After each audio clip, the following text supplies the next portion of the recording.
Hey everybody! Welcome to Trials of Imagination.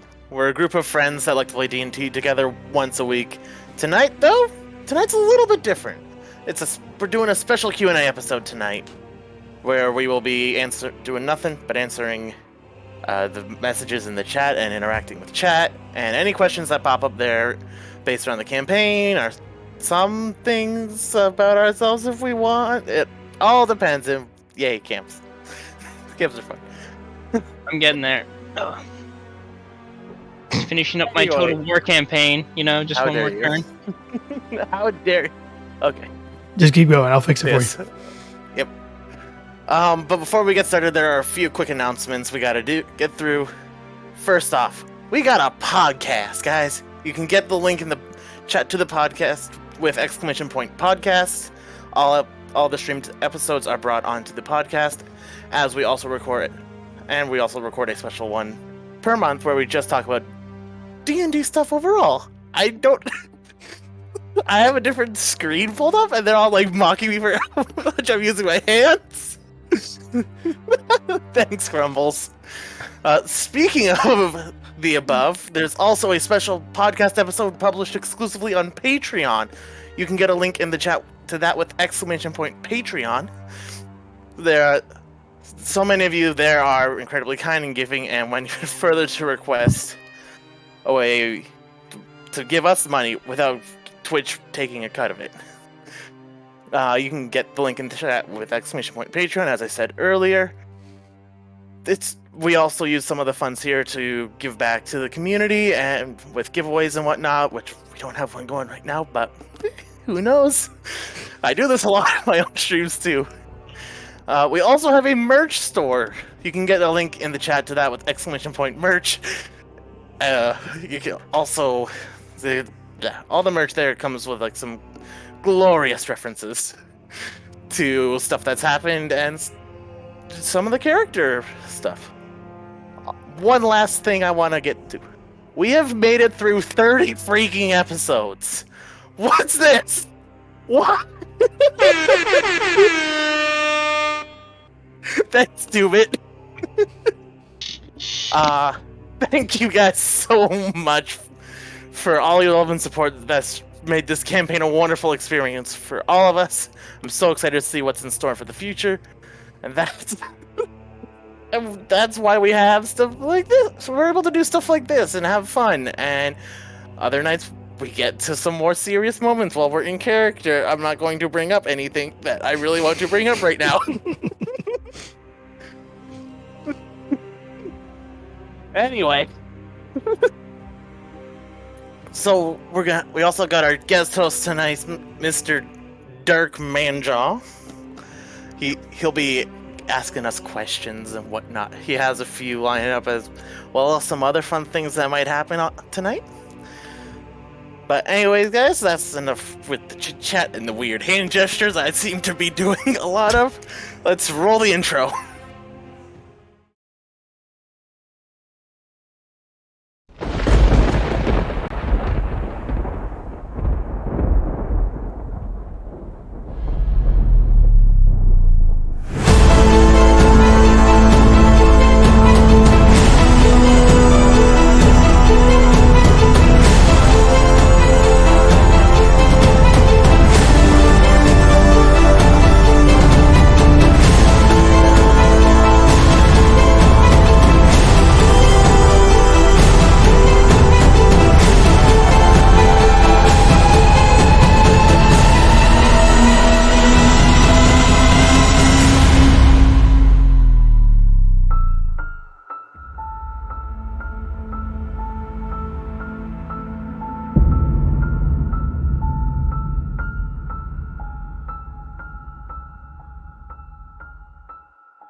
Good evening, TOI. I gotta get myself out of here. It's good to see you all. It's a wonderful, wonderful Tuesday night at 9 p.m. I wish it was 9 a.m., but it's not 9 a.m. It's 9 p.m. It's the morning. I get waken up by my kids at 9 a.m., and it's actually relatively fun. Yeah. My kids wake up at like 5. Ow, why? Yeah. Because my husband wakes up at 5. So they're like, Dad's up, let's get up. And I'm like, no. Sleep. I do.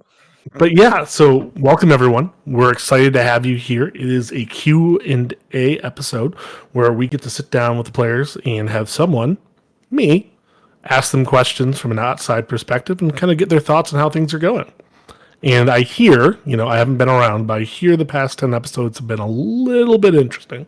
So, needless to say, we've got 4 of our people here today.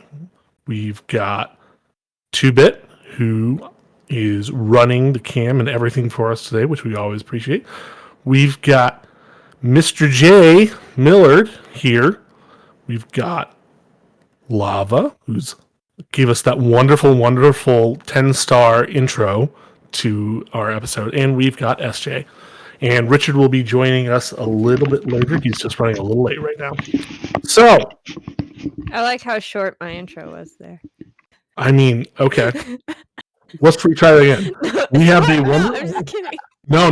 We have you called it out. And So we this have is happening. I didn't We even have make it onto SJ. the screen, so We have SJ. She's the queen of this entire podcast, and everything here. If it happens, it's because it happens because of SJ. That's probably true. There you go. See, we corrected it on stream. Everything's good now. Okay. Alrighty, so 30 episodes in. Episode 21 through 30. How are you guys feeling on those episodes? I'm excited to keep it rolling. Yeah. There was a lot of death. Yep. Yeah. It and was depression. not my fault. It was not due to my sassiness. Just saying. We don't know that for sure. They rightly could have been. Yeah, Ayla took it too far and Millard went on a rampage. Right. Right. So if you think about episodes 11 through 20 and essentially how most of it was spent at Eastmark's house, like episode 11, and then like 19 or 20 is when you actually get on the road. And here you are now, 21 through 30, and essentially you've traveled quite a bit. You've been at like 5 or 6 different locations. Lots of stuff's happened, especially since like halfway through all of this. How does it feel in terms of pacing? Well, I know we're not as far along as 2-Bit had originally thought we would be. And yeah, I would think that we probably would have moved faster, but we have a lot of people who want to just run around and run into the forest. I was going to say, it's probably partially my fault for taking an entire session just running in the forest. I have no clue what you're talking about. So, It's not my fault because I was not here that episode. Just saying. I know. It's my fault because I decided to run in the forest because you weren't there that episode. Oh, so it's my fault because I wasn't there? No, I decided to run into the forest so you didn't miss any of the other Uh, fun that was upcoming that I actually right. didn't know about, so I just was like, forest! yeah, I think the interesting thing is when you really look back and think about how very much there was a lot of kind of acting drive 11 through 19, and then 21 through 30 you're traveling a lot. Like there's still acting, but there's a lot more travel. You're going to different locations, you're meeting a lot more new characters and NPCs than you were traditionally. I think though it may feel like things are going slow, it doesn't feel slow to me. It actually feels like it's picked up considerably since then. Yeah, So I like that we got to meet a lot more new characters and one character in particular. yeah. So is it weird to think that in game time, even though like going to the death house messed up everything in terms of time frame. I like to call the Death House, at least in 2-bit's version, the inverse hyperbolic time chamber. From Dragon Ball Z, where you had the hyperbolic time chamber. You go in there for a day, and it's like a year worth of training. You guys had the opposite experience. So, in light of all of that, how does it feel knowing the arcs that your characters have taken? That you've only really been in Barovia for Barovia and the greater area for a week.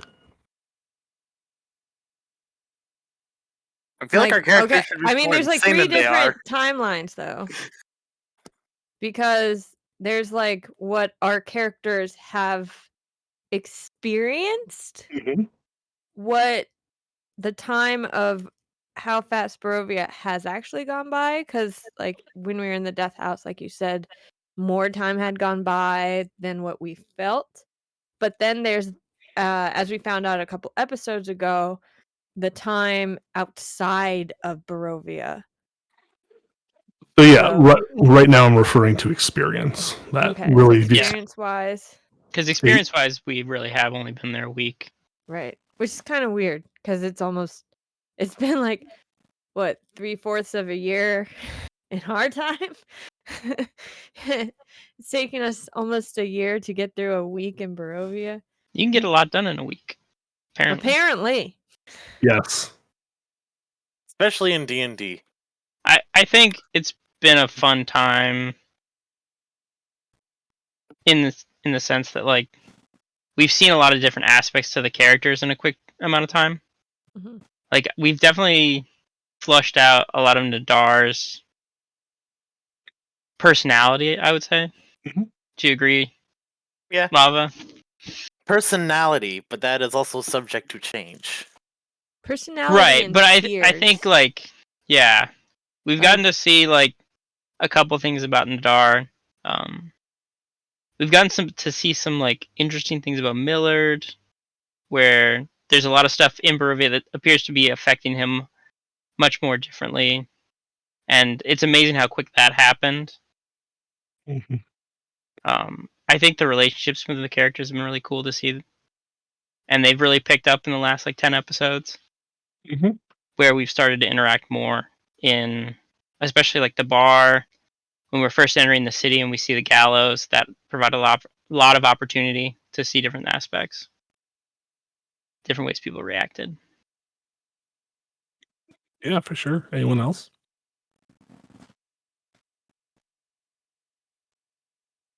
Well then, yeah, I think that perfectly summarizes it. I mean, if you think about what Ravenloft was written to be, most places the level of craziness you all have endured seems completely unrealistic, especially to our modern sensibilities here in the US. But when you start really putting together a world that's essentially made to hate you and to try and get at the deepest, darkest things within you, going along a week in it is a lot. It really is. And I don't even know if the world has really ramped up to 11 to you guys yet. So the last episode, it started to feel like it a little bit, but yeah, I feel like it's been at a 3, and then it was a 5 when we first entered the new town, and then it went to a 9 for 2 episodes.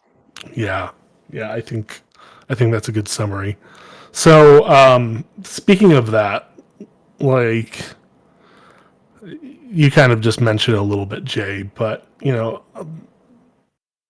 from your character's perspective, how much fear are they feeling right now? So on a scale from cute cuddly Piplup to murder hobo Piplup, where are they at? Poor Piplup. No, Piplup's the one doing the murdering. Yes. He's not the victim. Well, no, there's apparently more than one Piplup. There's a cuddle Piplup, and then there's a murder hobo Piplup, and then there's a bunch of Piplups in between. Let me remind you all, you're the ones who wanted to revise that Zyle's brother looked like Piplup. So I do not support that. However, that is sadly not canon. It's canon in my head. I know for my character, he's kind of I don't want to give away too much, but he's definitely on the brink of. It's not fear. I guess that's the best way to say it. He's not on the fearful side.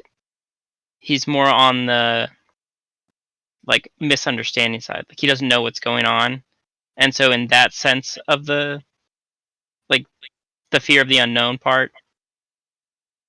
Mhm. But it's not like he fears the world. He fears something's going on specifically with the party that's difficult to understand. Mhm. Yeah, Ayla right now, like, so Ayla started off terrorized, basically, to the point where, like, for one whole episode, she was basically just silent near the beginning, because she was devastated of what just happened to her and what seemingly happened to her family and everything. But now she's at a point where she knows her family's safe. Um, so she is all of a sudden able to have like this calm moment of, okay, I just need to find a way home. But now it's not like a terrorized, I have to get home. I have responsibilities. Now it's just, okay, everyone's safe. I just have to make sure we make it out alive. So she is at a point where she's allowed to take a breath. Um, Whereas with the fight that just occurred in the last episode, she's probably more on the scared side of, we hadn't seen much. We'd seen some, which we were able to handle, and she's sensed that, they're getting their strength back and everything. But now all of a sudden, what they just battled and what they're facing, it's like kind of a step back of, oh no, you know, we how are we gonna get out of here alive? But now instead of worrying about what she has to get back to, she's just worried about getting back. Right. Right. Lava. Yeah, Nadar's tricky to pinpoint on this because he's gotten from moments of this is just we're just walking through the forest. Sure, there's creepy things out there, but there's also creepy things back home. Doesn't matter. To points where it's like, are you real? Are you not real? Like that one episode where that shit wasn't there, where he's like, I don't know what's real or not, and swings his axe and ends up injuring a party member. Yeah. So like he's all over the place with that. At the end, of the last session, he's in just pure panic. He doesn't even want to be within 5 miles of what happened. Yeah. So, as typically at some point I tell people during this stream that this is not a spoiler-friendly stream. We will be talking about spoilers during this. So, if you don't want to hear spoilers, run for the hills now. Otherwise, just be okay as we start talking about some of the stuff that happens, especially because of how packed the last 5 episodes alone have been. So, with that being said, I've got my trusty box of your guys' names that I'm going to shake up and pull my first contestant out of to talk about who's going to lead off with my question. So, let's see what we We got. did have a question in chat, and that question was, what is your favorite sandwich? Who's that question to, chat? Is that to Everybody. me? Oh, No, okay. that was everybody. Well, Everyone, then, what's your favorite sandwich? whoever wants to answer it, go for it. I like going that classic ham and cheese. What kind of cheese? Probably cheddar. Okay. If I'm feeling a little spicy, I'll put onions and lettuce and mustard on there. Otherwise, it's just ham and cheese.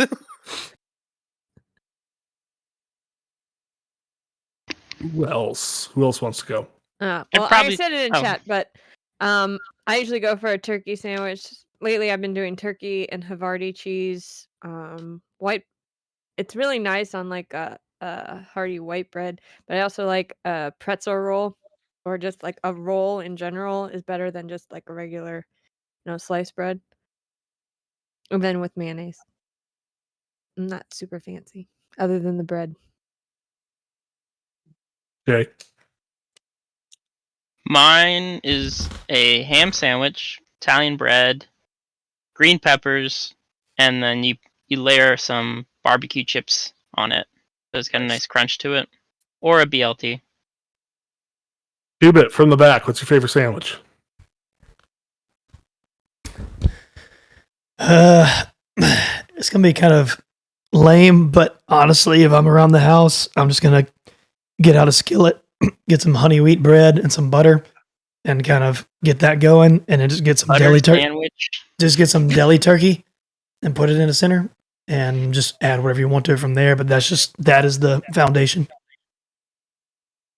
For me, it's a pulled pork sandwich on Texas toast with a ghost pepper barbecue sauce. So it's got that nice level of spice, nice level of sweet. It's got a nice good crunch with some buttery taste to it, and it's got wonderful smoked pulled pork. So it's always a favorite of mine. And first victim is Jay. I'm not a victim. All right. So, Jay, episode, I think 25. End of 24, end of 25. Things get a little bit interesting. We end one of those episodes with Millard essentially knifing one of the benefactors, running off to town, and causing a little bit of mischief that ends in someone getting a rapier in their neck, and the rapier might belong to your character. So, yeah. What's going on in Millard's head, as much as you can tell us? So, with that whole exchange, you'll notice a little bit beforehand, if you rewatch the episode, or if you caught it in the episode, that Millard is a lot more aggressive in that episode than he tends normally to be. He's a lot more, like, direct. He's not as sneaky about things. So something's obviously affecting his decision making in some way. Though I would say, based on what we've seen before, Millard does have kind of this aversion to the wealthy or people who use their power in kind of like a demeaning way. Mm-hmm. So the whole exchange with the guards where he feels like he has to offer something is kind of like the trigger point where he's like, hey, I had to like essentially buy help that should have been there already.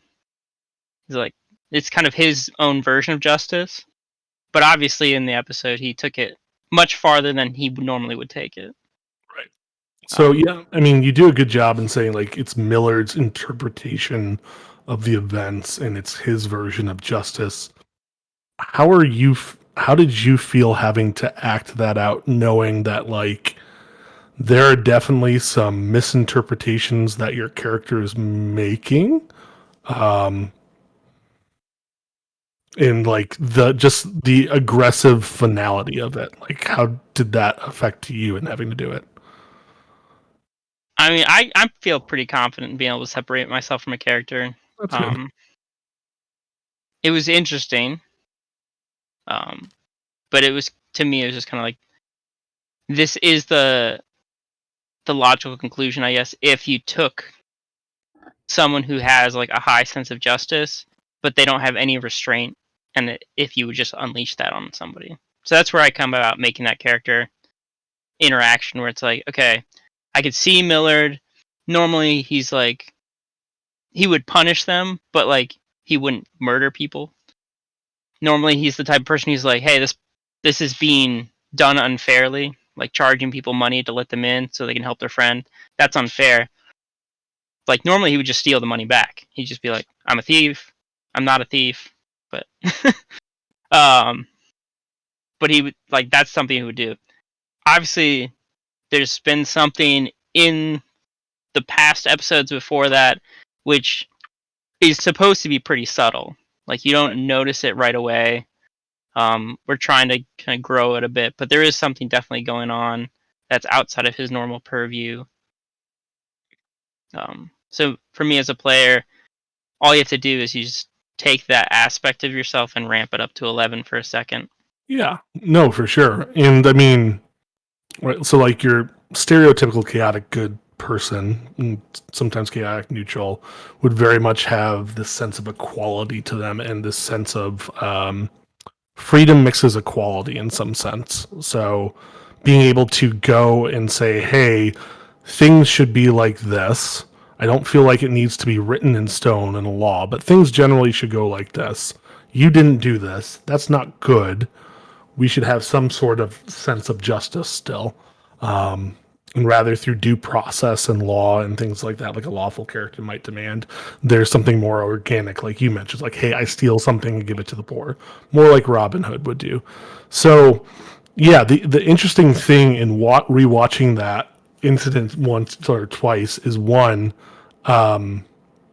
just the guard kind of backing off from that whole joke of the situation where he's like, yeah, I could take something from you, but you just seem kind of weird in my mind, so we're gonna let this be, and not taking it seriously. So that kind of, I was wondering, one, how that misinterpretation, was that a planned one? Was it just like, hey, I forgot about he said that?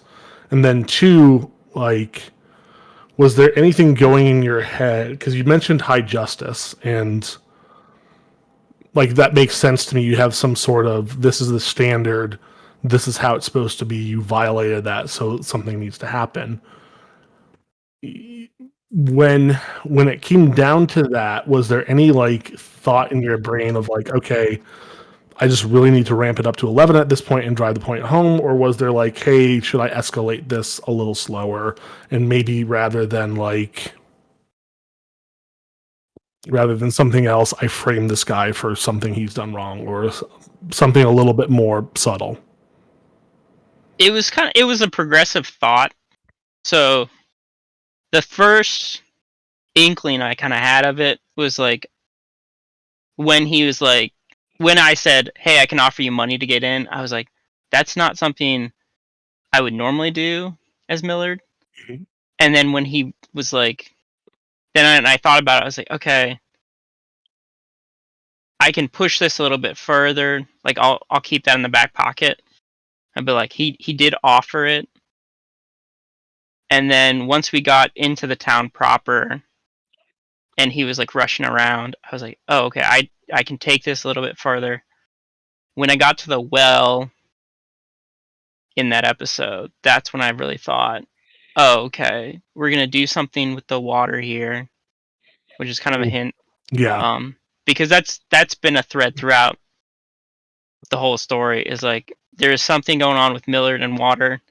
He's afraid of it, like irrationally afraid of it. Mm-hmm. And the gang knows that. Like everybody in the party is like, yeah, he's always been like that. Yeah. And when I got to the well and Tubit was describing the area with snow and Petals, I was like, okay, so there's something odd going on in the town. I can try to connect that with Millard's character and make it seem like he's really altered in some way. Yeah. And then I had I didn't know what was going to happen when I knew I was going to go back to the guard at that point, because like something has to happen to make some sort of conflict in the town, but I didn't want to make it too obvious, which is why Millard like goes and steals the guy's clothes. He's like, hey, oh, like he knows he's going to give the guy's clothes back. Yeah. And then when it gets to the point where it's like, okay, there's nobody else around, so this is a good way to tell the people watching the stream something's really wrong with Millard. Yeah. But without the rest of the party, like, actually knowing in game. Yeah. So I mean, it teases it makes it something to look forward to. Yeah, I mean, you did like I did in kind of that post-op analysis. Like, it was a perfect neutral evil act. If you were going for that, you nailed it on the head. That idea of like, I have this superiority sense of this is what I think needs to happen, whether it's a reflection on the person's kind of being or how the world should work, and basically being mercenary enough to do whatever needs to happen to make sure that happens. Like, it was well acted in that sense, and it felt like it came out of left field in a good way. After I think some of us processed it, it was just so like, what? but is, you know, especially after going and doing like the post-op look of like, okay, you can tell something's going on here from the knife to like stuff going on with the well and things like that. Like it was, I think you did a masterful job with it. So, Everything's connected to the water in some way. That's the hint for everybody watching. yeah. And, So, no, go ahead. yeah, I think that'll be enough. Okay. Yeah. So the you know, and then obviously everything kind of spins out after that from Miller telling Mark, and then Mark kind of telling the party, that getting tipped off to Mark Danjaw, and then there's kind of this back and forth between the party of like, did this actually happen or not? And Mark seemingly capitulates on it. He's like, I don't even know because I'm exhausted. Elbereth wavers some, but she still has like that sense of, I don't know. I don't know. And then there's a conflict that happens right before, you know, Miller goes to sleep. I think episode 28. Like, what was going on in your head as you're kind of processing that conflict, and with Beck's character of like, okay, she's still pushing the buttons here. Like, what's going on in Millard's head at that point? I just want to say, Bex did a really great job, like during that. Yeah. So did Liam doing Mark, because like Liam could have been like, no, it happened, but he did a really good job, and so did Bex.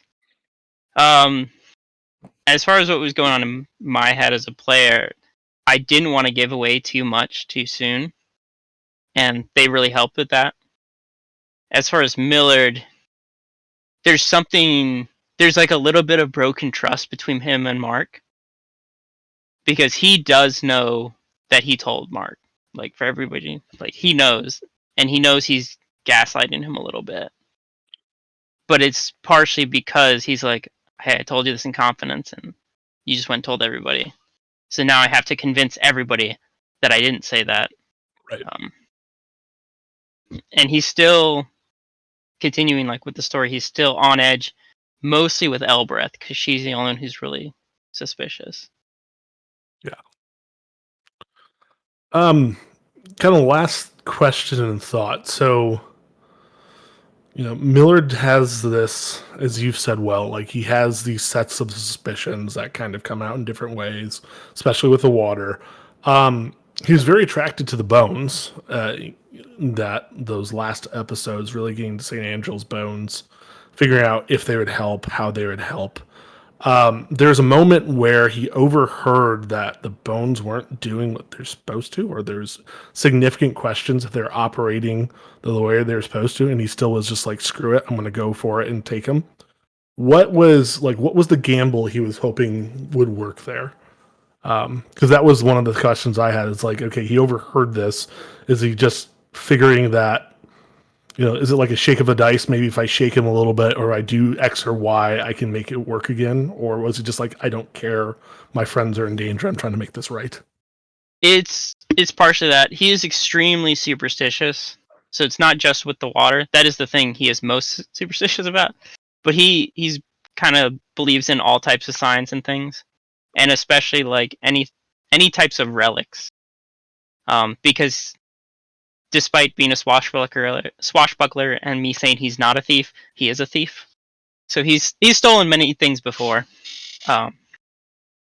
So in his mind, he's like, hey, they're here. Like, if they work or they don't, like, I'll still have them. Right. So it's worth a shot in his mind. So and it was definitely to like kind of redeem himself in his friend's eyes. To be like, hey, I feel like I've been kind of like, I've let the party down in some ways. Mhm. Where he's like, I gotta build back some trust. So I gotta do something that again fits his character. Like, he's not a goody two shoes. He's not gonna do things the right way. He's gonna do them for good reasons most of the time. But yeah, so it sounds like, you know, there's no, in his mind, not knowing the background of where he's at. There's no downside of what he can see, and there's all potential upside. So Yep. that's why he's like, why not? And it Makes a also lot of sense. it kind of demonstrates that he doesn't believe Henrik.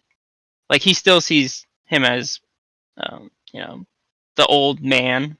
He's like, okay, this guy's like he speaks well, but like he's still an old man. Like I can take him.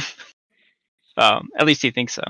And he's like a priest. Like it's interesting because he does respect the priest, where he's like, he didn't want to knock over this stuff.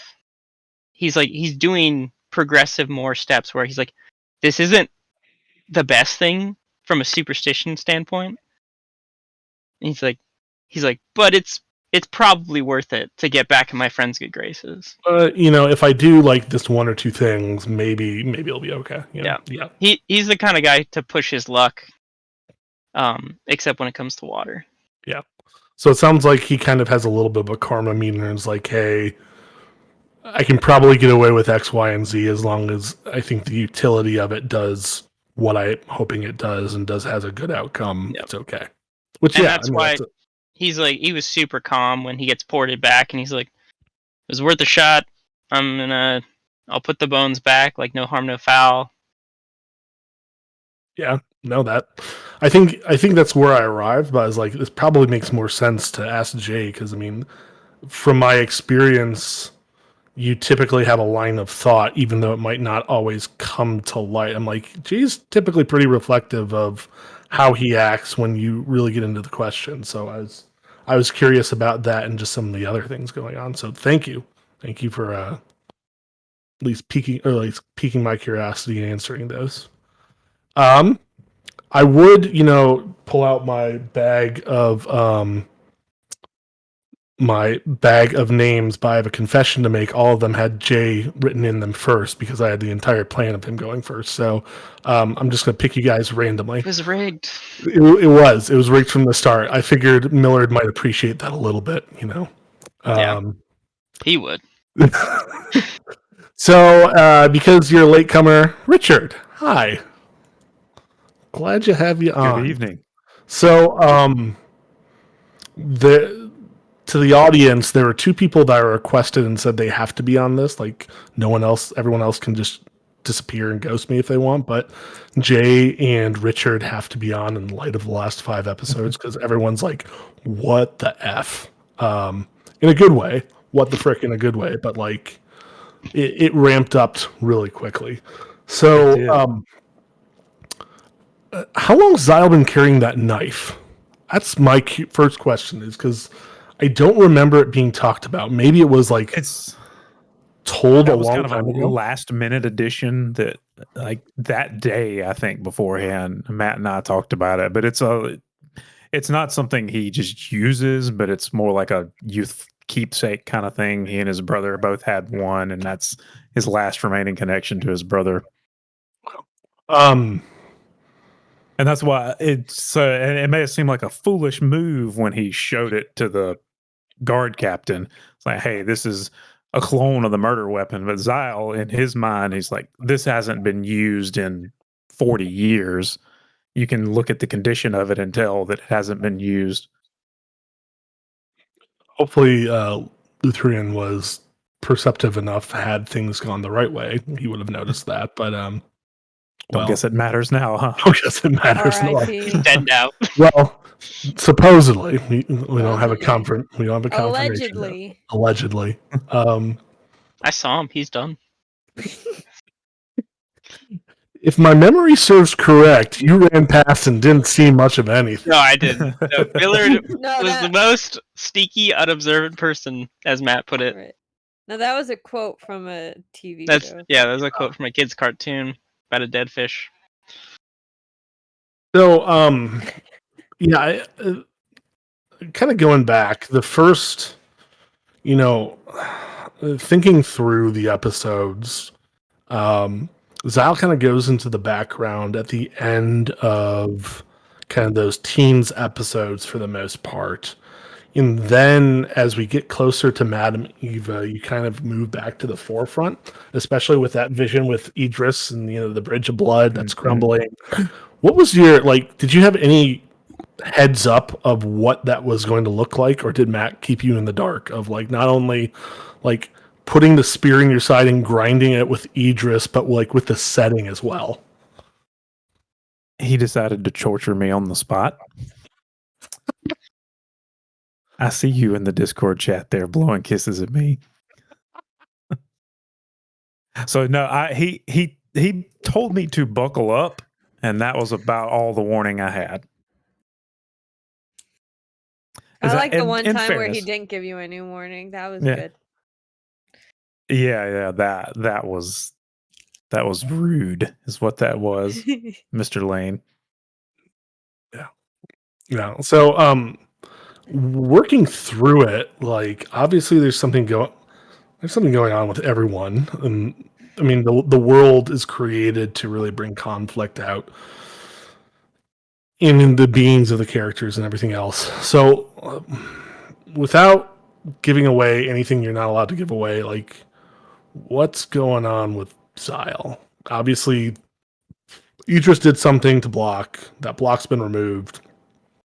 We see this crumbling bridge with blood and someone whom you, Richard, love, and your character, Zyle, loves, succumbing to this unknown darkness that you just... I don't remember if Ismark told you about the dream or not, but, all of this stuff's going on, and it's obviously a symbol for something more. What can you tell us? So a lot of that, I gave Matt an open canvas, as Stormer. I don't know if he's in the chat or not. He so quickly pointed out, Zyle is based very heavily on two characters from a book series, the Stormlight Archive, and one of them is he's a military leader. To sum it up shortly, who has extreme survivor's guilt, and essentially that whole bridge scene is a culmination of years and years of backstory as a military man, him being the only one that always comes out, him feeling helpless, unable to save people, etc., etc. That's the surface level. Now, how literal some of that, the river of blood and all that, Matt's going to take it. That I can't tell you. I don't even know myself. Yeah. I just gave him, hey, here's this tortured past. Do with it what you will. And he kind of did that number. Ubit has his way of torturing his victims, or his players, but very much so. Yeah. You guys can't see it, but he just gave us a thumbs up. Yep, big old smile. 2 thumbs up. Big old smile. That's 2 threads. So this is fine emoji a lot. So we get this moment where we're thinking, episode 28, we get this moment where we're thinking, okay, there might be relief here. Lutrian's, he's taking Zyle's word. He's in a zone of truth. The questions he led off with allowed Zyle to answer honestly and where he thought his brother had done something there, and Lutrian didn't follow up. And we all thought, okay, the party's off the hook. We still may have to deal with some stuff with Miller and how this plays out, but the party's off the hook, right? And then everything breaks loose and everything hits the fan. As you like to say so often, welcome to Barovia. Welcome to Barovia. Right when you think... Still off the hook. As soon as you said that, my brain went to the Bo Burnham parody, Welcome to the Internet. Yeah. I don't think, as you'll find out, as much as 2-Bit sticks to what's in this town, it's going to be interesting. So, what were you as the player thinking of? Okay, what could this be? Obviously, Zyle was kind of kicking into military action mode, and then as he saw things hit the fan, he got out of there quick. But what was going through your head? So 2 thoughts immediately occurred to me of what it was. It was one, obviously, it was his brother Zeke. But as I may even pointed out with Zyle, is when I was talking to Luthrian. It's like, I've never seen him do this. This is new. This is incredibly powerful. He was not like this when I last saw him. The second option, I don't want to divulge too much, as it taps into some things we haven't explored yet. That actually ended up being, this part of Zyle's past is actually from a random dice roll from Matt, and it incorporated very well. It just happened to pan out. So my second thought was it's something related to that, which in fairness could tie into Zeke as well. I don't know. So it sounds like it wasn't just a freak thing that could have happened if anyone there. It was actually specifically tied to your character. My second thought, yes. Okay, that was your thought.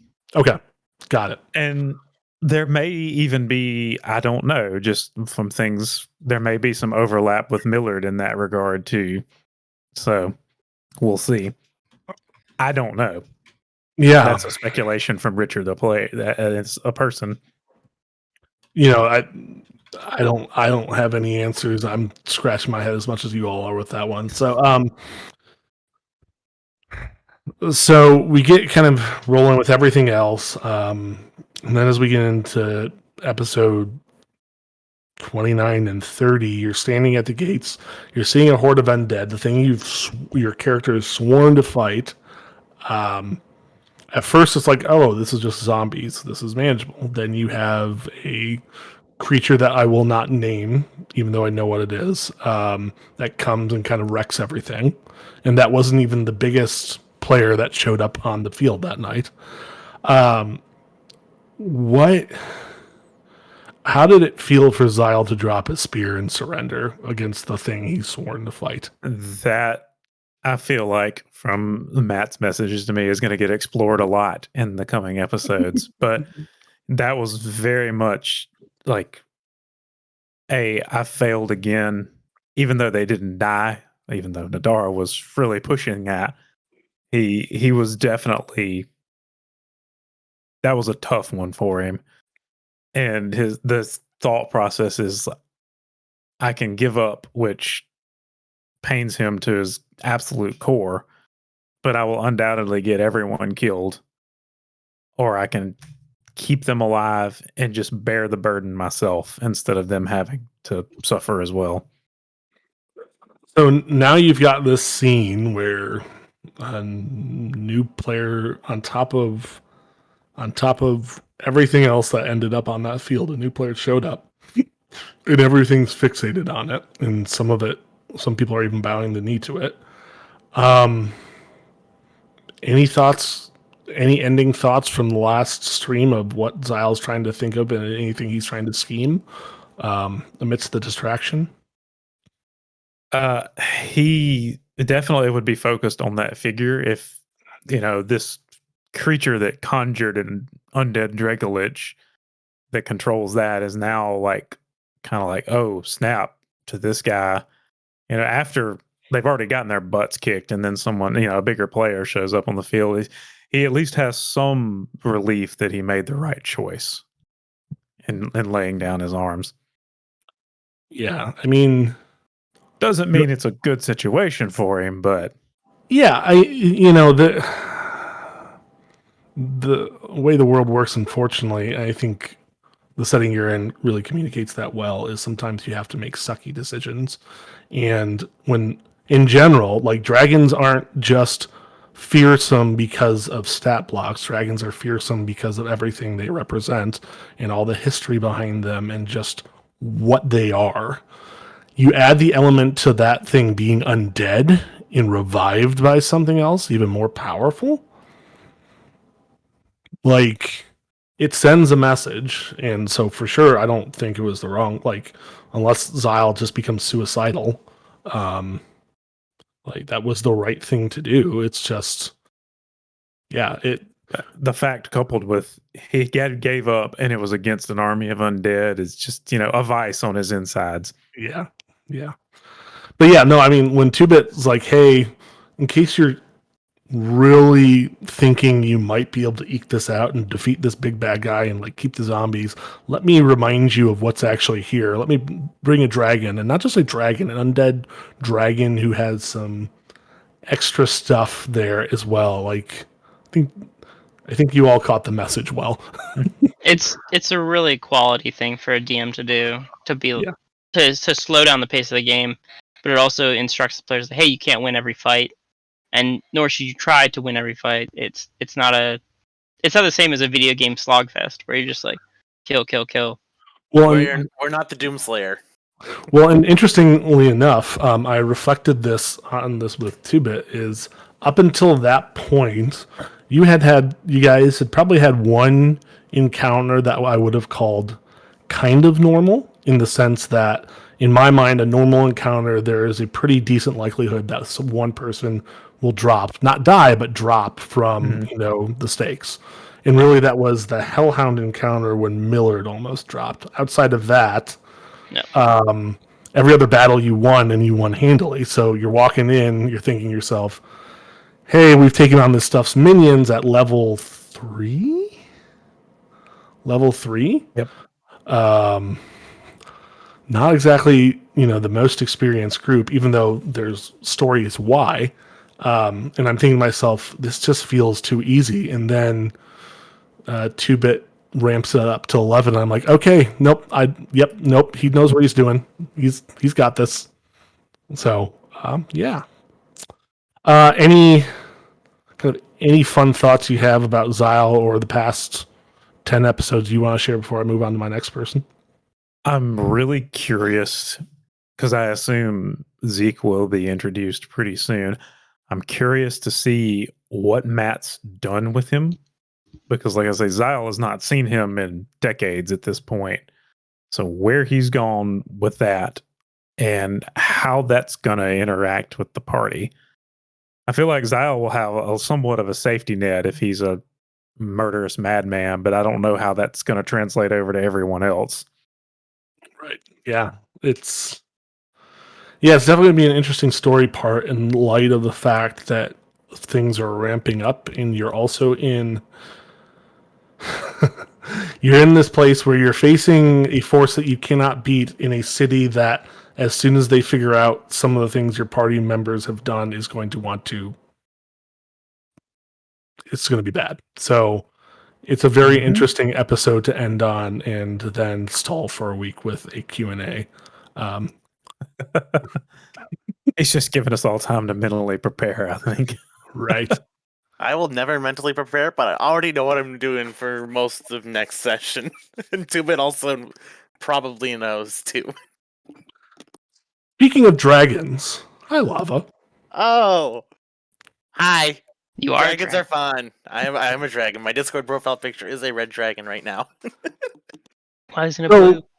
No, it has a nose, so it's a person. That was the best.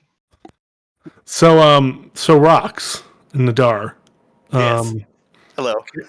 Yeah, care to elaborate on that? Like, obviously, dwarves, typically in most standard fantasy medieval fare, they live underground. They're used to rocks, but eating rocks and naming them Johnson? Like, what's going on there? The eating part is I was just bored. I was like, I want to throw a little bit of chaos in here, but it's not disrupting the party too much. So eat the rocks. And then the naming was just like, it'll get him to stop eating rocks, and it'll be funny just to be like, here's Johnson, here's Q with random numbers and letters in the name that are all silent. So, I mean, obviously, every player sometimes has that moment of inspiration where it's just, here's a random thing that's going to catch on. Are you planning on tying it back to any of Nadar's past, or is it just going to be one of those things where you're like, nope, he eats rocks? Nope, it's just one of those. This is just something he does at the moment. I might tie it back later. I don't know. Interesting. I'm not that kind of person to think that far ahead as a player. Which works perfectly with Nadar. Which works perfectly with Nadar and the fact he's always supposed to be drunk. Yeah. So, Nadar's line has been interesting because obviously running off, causing chaos in episodes 11 through 20 was kind of his standard fare. He's been relatively subdued since the dream about, Miller getting stabbed by Omen. The worst that potentially could have happened was I'm trying to think through. I think there were two instances. It was the gallows where fortunately you rolled well enough that things didn't get too bad. And then it was Zyle being taken off. I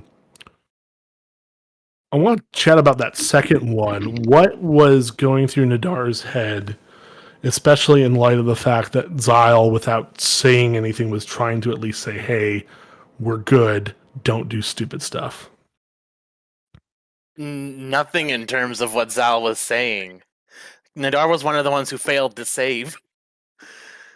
So he all he saw there was his father hanging, and so he was like, "What? Huh?" He was confused. So you're talking about the gallows right now?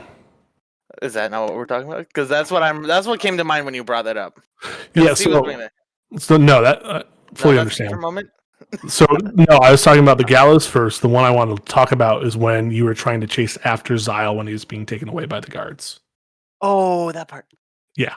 No, that one was literally just I want to call back to the fact that he said he wouldn't let. He said earlier no one gets left behind. Behind. He sees Zyle as a friend who has been helpful in the past. It is helpful, and he wants to help him. He doesn't know what they're gonna do.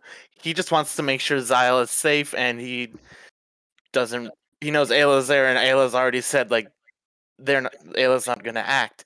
So Nadar's like, I need to act. I need to help him if things go south with him. So I just want to come, and if things go south, then I can help him fight his way out of his predicament. And to people's, I'm glad I get to sit down and rewatch these episodes because sometimes when you're in just the tunnel vision of a single episode, you forget things. But it was actually a consistent act because if people remember when they're setting out on this journey, and there was a long argument with Easemark about Easemark potentially sacrificing himself if there came to that and things of that nature.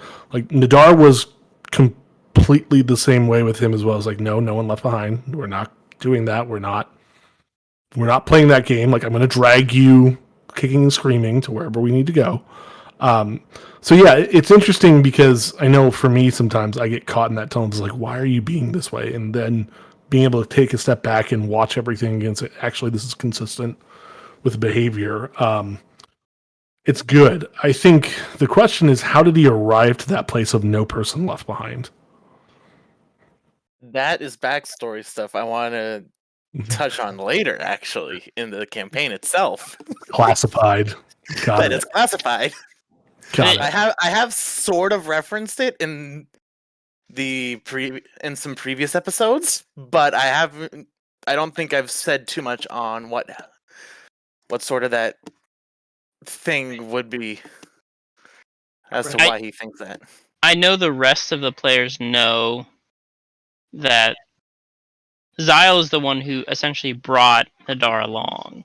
No, Elbereth was. Oh, Elbereth? Yes. I totally thought it was Zyle. That's what I have in my notes.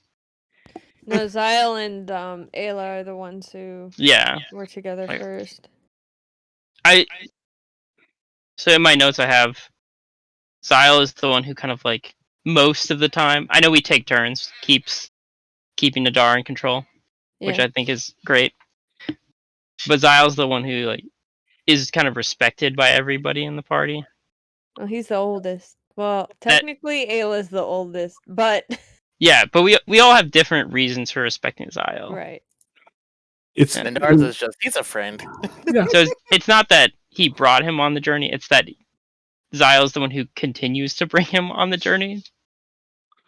Yeah.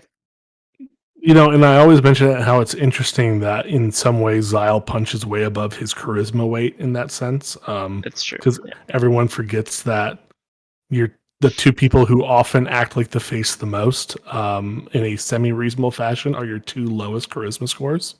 And friendly reminder, Nadar, don't you have like a 10 or a 12? Like it's Charisma? something, Yes. it's something crazy. Like, so I basically built it like when I built him, he's like, okay, I want him to be intimidating, but not smart. right. Which is why I went higher charisma over intelligence. So yeah, it's one of those like narrative things that just happens sometimes where, your player punches above their stats at times, and just how does it then becomes incumbent on 2-bit. It's like how do I bring this flaw back to life? Because otherwise, like that, it's one of those things in games where mechanics, if done wrong, just make everything miserable, but if done right, really bring things back to life and really bring tension to it. And that becomes one of those hard spots where, like, narrative point, like, everything makes sense why everyone respects Sile. But whether it's for his background or whether it's just a personal flaw or whether it's just being in manner, like, this guy is not overly inspiring. And that's got to come out in some points. I think 2-bit's done a fairly good job of it, but I'm curious to see how it continues to come out amidst his struggles and amidst the kind of ramping up the amount of chaos and carnage that's coming. So I think we see with Zyle, he's, at least from my perspective as a fellow player, he's not like super charismatic, and like he's not the person to go out and convince someone to do something. He's just very like there, and I think Richard does a good job of playing him that way, where it's like he's not the person who goes up and convinces the bartender to give them stuff for free or gets a free tavern. He's just like, he talks like a normal person. yeah, and I think it's a good thought on it. I've always taken charisma as not just ability to speak, but just kind of status and being in general. Like, it's why paladins have high charisma typically, is not just like, are they the best orators ever? Sometimes, not necessarily, because some of that requires intelligence, right? Like, if I'm going to do a great oration, I need to be able to tie things together. But it's a lot about like aura and being and conviction and things of that nature. So in that sense, like, if you are interpreting it that way, and again, this gets into mechanics and all that stuff, which that's a rabbit hole in itself. But like, no, you're right in the sense like Zyle does great in playing charisma in the way like he's never going to be the greatest orator. The way I look at charisma, I think it's also a kind of a passive thing as well.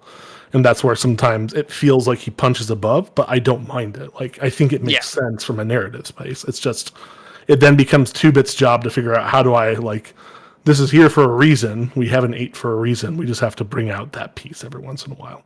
Yeah. So I was just sorry, go ahead. I was just gonna say, his mechanics wise, his soldier's background kind of helps him punch a little bit above his numbers. Because I think 2-bit does a good job of picking NPCs that interact well with Zyle and picking NPCs that don't always interact well. Yeah. 100%. Richard, when I was originally deciding his stats, and like, I picked my dump stat poorly apparently, because I envisioned him being just gruff and borderline unlikable, and I didn't know, outside of 2-bit, I didn't know anyone coming into this, and it evolved pretty quickly into the presence he is. And yeah, I am kind of mindful of that. Sometimes I think, oh yeah, I'm not supposed to be the most like inspiring, but it's almost more like he just says something and expects people to follow through with it. And if they don't, oh well, on them be it, even though internally he would struggle with that. Right. I mean, Nadar does ignore orders a lot. And just does his own thing. A lot. Sure, I think Jay's handle on it is a good evidence of like, Jay and Miller being able to just like spin Nadar as he sees fit to do what he needs him to do. I think that's a good way of showing like just Jay's finesse with his stats as well. So yeah, I mean, it's all interesting stuff for me, at least from the observer's standpoint. Lava, do you have anything else that you thought was interesting or you wanted to chat about or ask questions about in this time regarding Nadar or just anything in general? Not that none that I can think of. I just find it funny how like Nadar has the -1 in intelligence. A lot of the time, like it's been called out a few times, like he acts well below that stat. Yeah, Like, you're punching down that stat way too much. I mean, understandably. Like I get it. He's drunk, so like there's a lot of factors I'm putting into play as to why his intelligence is lower than it seems. Like he's a drunk. He's a barbarian who generally goes into semi-blind rage. He like he's got those things going against him in the intelligence department. He might grow a little bit smarter through the campaign. I don't know Why not? because I haven't decided yet. Mr. Matt Crumbly says Zyle's beard gives him a +5 to charisma. I like that. I agree. I agree. secret DM modifier. Seems reasonable to me. Mm-hmm. Yeah. His So- actual beard or the Piplup pink beard? Both. Yes. Yes. Yes. Yes. So, speaking of Piplup and the keeper of Piplup, SJ, how you doing? I'm doing pretty good. How are you? Good. How was your day? Long. It's very long. Yeah, I believe it. So Ayla's transformation has been relatively interesting in light of episode 2, like utterly traumatized, Mm-hmm. and like that has been a residual piece up probably until I think the turning point was Azalea showing up, and it was actually Ayla kind of drawing the line in the sand.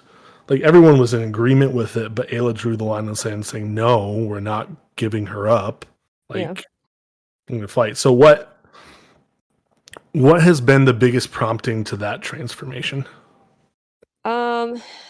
Let's see. Well, for that point, she sees Azalea as one of them in the sense that Azalea was taken just like they were into this chess match for Lestrade's, amusement or for whatever his actual reason is. Um so also just obviously some player bias in that as well. Both of them are my characters. Azalea being my first real D&D character. Um, but I think for Ayla, it's just it's another person that needs to get back and out of this, and she's seen it a lot worse than they did, um, and she just wants everyone to get home. And at that point, she's still traumatized in that, thinking her whole entire family is gone, has been killed, and she needs to get back because she now has gained a whole lot of responsibilities. Um, so yeah. Yeah. So just probably also just already taking on those responsibilities of, that she has people that she needs to take care of, and just um kind of living that and starting to take care of people, even though it's not where it's supposed to be. Like it's supposed to be back home where she starts taking care of people, but she can't do that yet, so she just automatically starts doing it where she is. Right. Yeah. So there, you kind of see that play out a little. It plays out definitely there. You have some interesting kind of discussion points throughout, and then you get to 23 and 24, which is where we hear about Fitz. Who's Fitz? Fitz. I love Fitz, and I'm so excited to have him be more involved. Though it's going to be very minimal throughout. Hopefully he'll be able to stick around a little bit more. So Fitz is, I don't want to give a lot away, but Fitz is a friend of hers that she's had for a pretty long time, and they've always been side by side to the point where, in the sense, they're connected by a string. So which is why in the conversation kept saying he kept being pulled in and out and he couldn't get to her. And he was finally able to get to her, but sadly only for a little bit of time. And we'll find out, why it was only a little bit of time later on. So, but I'm excited to have Fitz be more involved in all of this. Yeah. So where was he episode 1? Where was he? He was technically there, and that's all Somewhere. I'm gonna say about it. Cool. We'll find out another time. Yes, He's around. He's around he's somewhere. around. He was there. He was the one. He was probably taking a nap.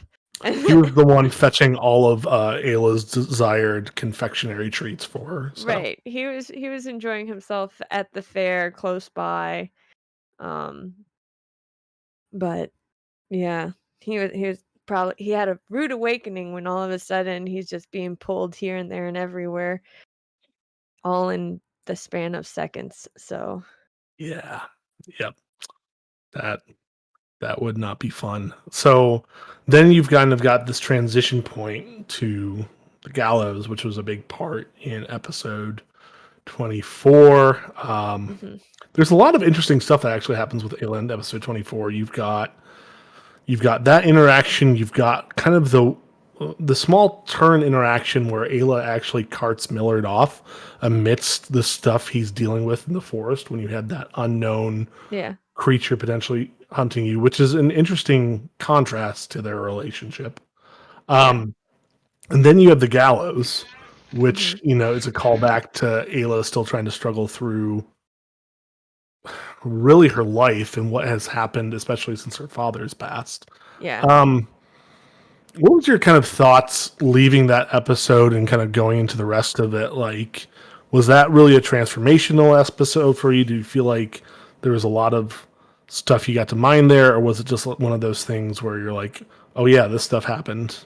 I think it was a wake-up call for Ayla because it was like basically in a day, because even though they were 2 different episodes, she finds out that her family's fine. And then all of a sudden she's at the gallows and she sees Aiden, right? And it's like she goes from my family's fine to how did Aiden get here and why is he hanging?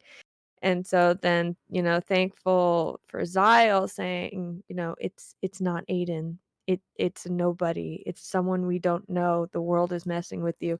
It's like her realization of how much this world can actually mess with you, because she realizes that the very beginning of seeing her city, her family essentially on fire, to this dramatization of losing her brother again. And it's just like this wake-up call to her of, you are in a place that is going to mess with your head. And so she knows that, and she's going to be on guard for that. Which is one of the reasons why I think I didn't have her like run after. Like, she took a moment of, this can't be real, because I just heard he was okay, so this can't be real. So it was kind of that shock factor. So yeah, and so stepping out of, and then with the whole thing with her picking up Millard and basically like running through the woods with him, that had to do with, we need to get out of here. Right. So, like I said, she went from I need to get home to take care of my kingdom to, I need to get everyone else out. Yeah, which definitely was cool to see in light of, just in light of the spats you and Millard have, understandably. And there's this notion of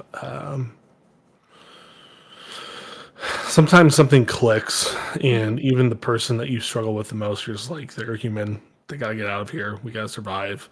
And it's cool to be able to see that. Yeah, So, well, I mean, like, for them to, from the very beginning, you hear them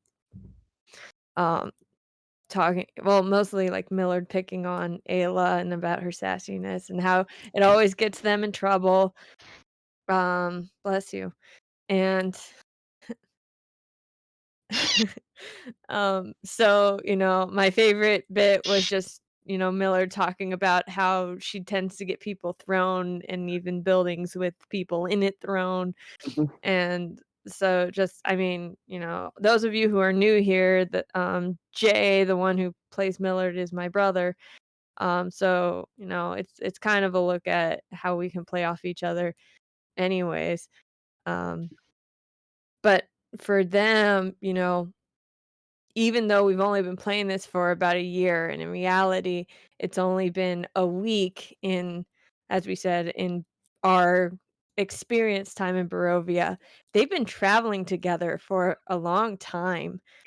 So, you're not just going to put up with somebody for a long time. You're gonna care for each other to some extent and put up with each other, but at the end of the day, you're still comrades. So, I think that's what it is for her and for Millard, is that we'll pick on each other all day, but don't you dare pick but you're not allowed to pick on them, It's still kind of, they get to that sibling point of they're gonna bash each other out, but they're still gonna protect each other to at least some extent because they're comrades in arms. Yeah, for There's sure. there's definitely that aspect of it too. Like, I know back in the Wolf House when Millard finds out she's like, he's known she's a royal, like that she was a royal before that, but the fact that she would be heir was like a thing. Is a small thing that was like, do you remember that? Yep. No, yeah. No one knew she was, not even Zyle knew that she was royal until she said it in Barovia. Right. So As a, he knew she was skilled, I guess. Like, that might be, yeah. it's not that she was royal, but like she was obviously like better than him, like of a higher class than Millard was, and he was like okay with that. But then that's when there was like a little bit more friction, hmm I guess is the better way to say it. And then like going on in the woods is kind of like a resolvement of that, where it's like, and I thought SJ did a really good job on that, where it's like, even though Millard is like has been picking on her, and he's like he was kind of upset with her for a while, it's still like, well, we're still party members, like we've traveled with each other for a while, Yeah. and like we're gonna get people through what they need to get through. Well, yeah, and even fast forward to episode 28, your guys' last interaction with each other um, felt like that. It felt like there was resolution and concern, and like it didn't feel like you two were bickering back and forth, and Millard was still stuck on, here's the heir apparent to this place, and I've never had a good interaction with someone who's rich and royal. I think it was just played well. Yeah. Um, And, we've seen throughout this entire thing that Ayla detests the fact that she's considered a royal. She'd rather, she'd give up every piece of gold just to go back to her small town and have her dad back and just have that old life back. She has no joy in the fact that she is a royal and that she has the rank of that she does have. She doesn't consider herself heir, especially now that she, realizes that her brother is still alive. She's like, "Oh, good. I don't have to deal with that, and I don't have to deal with the royals until, for a very long time." And so, but yeah, she doesn't like being royal, which is like, she tries to hide it in the fact that she brings back her old accent that was basically beat out of her when she lived at the castle. So, yeah. So you've got these interesting threads there. So that's, thread one, this kind of growing into this idea of having to be brave for others. And even though there's a resolution point in knowing that her family's okay, she's still doing it. Resolution point number, or this thread of bickering back and forth with Millard that gets resolved in, I think, a really great way. And then there's this third thread, which you see back in the teen episodes up till now. There's a lot of leaning on Zyle mhm. for things. And you even see it, with like her only speaking Elvish in Falaki for the first few episodes. And I feel like the script flips as soon as Zyle comes back and says, "Hey, here's what happened." Mhm. Like, it's no longer I'm leaning on Zyle. Like, you're offering a hand at what happened there. So, so at some point, I hope, at some point we're gonna do more of backstories between the players.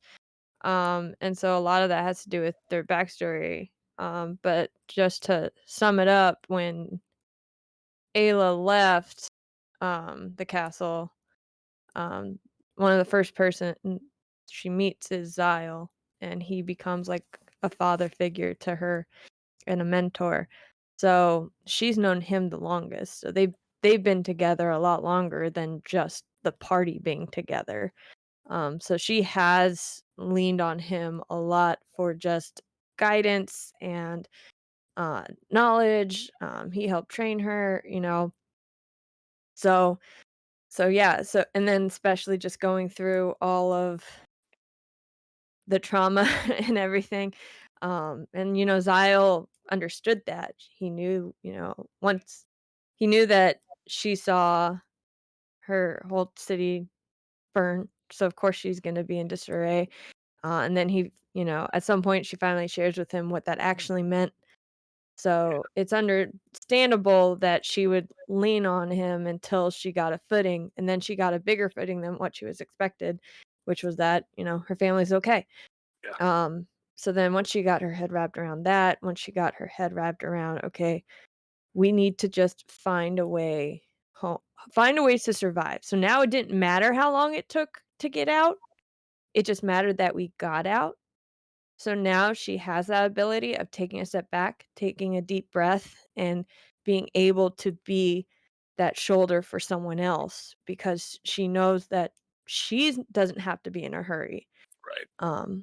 So yeah, so it was, Tubit kind of warned me, hey, you're gonna have to be the shoulder for Zyle because something's gonna happen. It's like, okay. Yeah. So it's like, okay, I need to, flip that script of being the one who needed the rock to being the rock for someone else. Especially since, finding out these things about, I don't know if Ayla truly understands yet about how much Idris was, how much he was actually helping Yeah. Zyle. So she doesn't quite understand that yet. And so just gonna go from, him as a mentor to actually walking beside him and helping him through his own trials will Right. be interesting. Right. Yeah. So yeah, I mean, I feel like 21 through 30, there's a lot of growth, a lot of really fun growth to see Hila undergo. And then you had that last episode where Tubrit kind of returned it back to normal with the guards storming off because Ayla's being, Ayla's being Ayla. Yep, Ayla's being Ayla. So it was nice to have like this considerable amount of growth and then like him accordion it back. It's like she's still Ayla. Yeah, Like, and you can still see that she depends on Zyle, especially within combat. The past episode, she looked to him for just guidance on, am I shooting? Am I not shooting? And so she just kind of took her direction from him. One, because it's her mentor, it's the one that she looks up to, but also he's the one who knows battle, yeah. like war tactic and all that. So whereas she trained in seclusion, um, and then just the past couple of years traveling with everybody, and it's a different thing than just being actually war. Um, yeah. So Yeah, for sure. Before I do go, want to say before you move on from that point that moment with Ayla is probably my favorite moment of the campaign so far. Like that was just beautiful. And Zyle in his mind, Ayla's one of his few success stories, like that he's been able to keep and grow and help her become who she really is. And having her become the Zyle for him is like I hope there's a lot of opportunity to explore the weight that'll have and will carry with him. yeah, it's awesome. mhm. I have not been able to pay attention to chat too much because I've been too engrossed here. Have I missed any questions so far? Yeah, AK had a question. I did make note of that one. AK's Okay. question was, what is the strongest enemy your character would be willing to fight in a solo circumstance? Like, it's only you versus the enemy. A town guard. Oh man. Not Irina. Irina. No, I mean, yeah, Nadar tried to fight Irina. He wanted it to be like just this is safe. I'm not going to try and kill you. Let's just go have some fun. Mm-hmm. And like, I will take you in a 1v1. I will also fight whatever that thing in the death house was I will in a take on 1v1 the if I was a drunk dragon lady. I'm pretty sure I have her beat hands down. Yeah, I don't know if Millard would be able to take her on. Miller's not a fighter. Like, he's a thief. He's a rogue. That's true. But I probably agree with Nadar. I think Nadar would try to take on anybody. That's the dragon. In all honesty, Anything Millard- that resembles a dragon. Millard is Yes. really not a fighter. Like, he is the sneaky, stab you in the back, like, get you alone, but, like, not fight you in a 1v1. He's the type of person who's like, I never take a fair fight, because why would I risk losing? Miller's weapon of choice is surprise. Yeah. No, Jumping out of them bones. it's cheating. Strictly. That's why he always best through Nadar in the drinking contests. Yeah. Because he knows Nadar's got everyone beat. Yep. And even if that doesn't happen, he just like adds a little bit more alcohol to their alcohol. A little bit less alcohol than ours alcohol. Yeah. Any other questions I missed? Yeah, I To know. answer that one, I think I don't want to sound highbrow or like philosophical or anything, but if it was just for the sake of the fight, Zal would be completely uninterested. But if it was if it was like I have to 1v1 this thing so the rest of the party can get away, there's nothing in the monster manual he wouldn't go up against, so everyone else could. If he knew it meant instant death, he wouldn't care if it bought the party time. So it's a circumstantial thing, but he would face anything down solo under the right circumstances. So I have a few questions for 2-Bit. From the man who's hiding in the back right now, who barely has a voice. My body is ready. So most of them would be favorite questions, but favorite moment so far campaign. Go. The whole campaign? Yep. You get you twist the spear in your players enough. It's my turn to twist the spear in you a little bit. Yep, because there's no answer I can give that will be satisfactory here. And apologize to the stream for my voice. I'm a little hoarse right now just from sinus infection stuff. I don't see any hay in that background. Yep. So, my gosh, that's so hard. Take your time, think it through. Because there's so many different types of things that were like great moments, whether it be like comedy or then like element of surprise or then like characters stepping up to be their character. One moment, Mr. Lane. Only one moment. Yep. Choose your moment, try to seize it and own it. Yeah. Choose wisely. I can This see is the gears great turning. watching Like, him. what do I want to pick? All right. Watching So him squirm is so satisfying right now. I'm so sure. offended by this answer. Yep. All right. It's probably gonna be a cop out, but I'm gonna go with the one that was information we were sitting on for so long and finally getting to do it, which is the fact that campaign 1 and campaign 2 were connected. And we obviously have a clip of SJ's reaction, which is hilarious. If you haven't seen it, go watch It's that. so good. Yes. It was Your just, reaction it was is much more louder than mine. it was fun because the only people that knew were people who had no ties to campaign 1 and would have been none the wiser, so they wouldn't have understood the impact. So Richard and Bex knew. I don't remember if Dirk knew at that point, so forgive me for I can't remember. But I think I told just because it's the same principle. Like you weren't around for campaign 1, so you wouldn't have had a clue what that was. So just waiting for that, just a click for SJ, Josiah, Jay, and Liam, and just seeing what type of gears that would turn in their head to realize that not only is this character we're familiar with showing up, the laundry list of implications that come with that, of what just connected, was just great. And we were sitting on that, or I was sitting on that information for almost, gosh, I don't know, like half a year, if not a whole year. Like it was a long time to where I just knew from the get-go, it was like, these campaigns will be connected 100%. I didn't know how I was going to do it or when the moment was going to be, but I began writing and turning it in and just was waiting for the right moment to present itself. And then the church comes along, and for those who hasn't seen it, SJ put it in the chat, but literally Azalea, which is the character that SJ played in campaign 1, walks through the freaking door and is hi, and it's just, we're here. And it's as simple as that. And it was a wonderful moment to get to watch as a DM and get to see the reactions of everybody, especially like one leading up that long.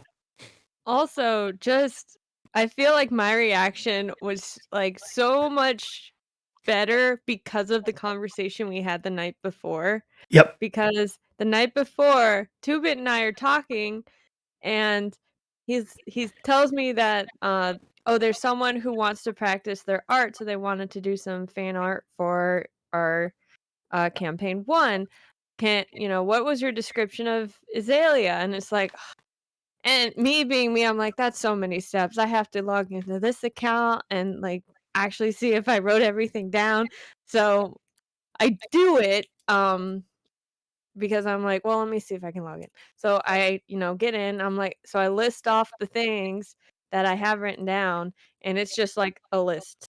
It's not like super like descriptive like in a book. It's just like, she has blue hair, she has this eyes, she's this tall, da da da da da. And I'm sure Two-Bit has the note card somewhere. Anyway, so like that was fresh, the laundry list of what Azalea looks like is fresh in my mind because we just talked about it the night before. So I'm sitting here and all of a sudden he's like this small being. And at first I'm like, it's a child. There's a child coming into the church. And then he starts going off of his laundry list. And my face is just like, yep.